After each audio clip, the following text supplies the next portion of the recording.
వచ్చే బడ్జెట్లో ఆడబిడ్డలకు కొత్త పథకం ప్రకటించడానికి కసరత్తు చేస్తున్నట్లు ముఖ్యమంత్రి చంద్రబాబు తెలిపారు. యువతకు ఏం చేయాలనే అంశంపై ఆలోచిస్తున్నామన్నారు.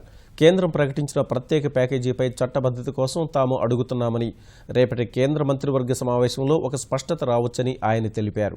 అమరావతి సచివాలయంలో ముఖ్యమంత్రి చంద్రబాబు శాఖాధిపతుల సమావేశం నిర్వహించారు. మంత్రులతో పాటు శాఖాధిపతులు, కార్యదర్శులు, ముఖ్య కార్యదర్శులు, ప్రత్యేక ప్రధాన కార్యదర్శులు, ఇతర ఉన్నతాధికారులు దీనిలో పాల్గొన్నారు.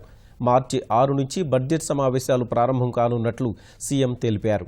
మార్చి 13న బడ్జెట్ ప్రవేశపెడతామన్నారు. ప్రభుత్వ శాఖల్లో సంపూర్ణ పారదర్శకత కోసం సరికొత్త సాఫ్ట్వేర్ అప్లికేషన్ను అందుబాటులోకి తీసుకురానున్నట్లు సీఎం వెల్లడించారు. పారిశ్రామిక అభివృద్ధి కళ్లకు కట్టేలా వచ్చే బడ్జెట్ రూపకల్పన చేయాలని ముఖ్యమంత్రి ఆదేశించారు.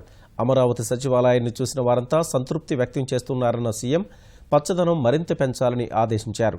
అమరావతి విషయంలో ఇప్పుడు సాంకేతికంగా ఎంతో మెరుగుపడ్డామని అభిప్రాయపడ్డారు. ప్రతి శాఖ దేశంలో మొదటి స్థానంలో ఉండేలా లక్ష్యాలను ఏర్పాటు చేసుకోవాలని సీఎం శాఖాధిపతులకు దిశానిర్దేశం చేశారు.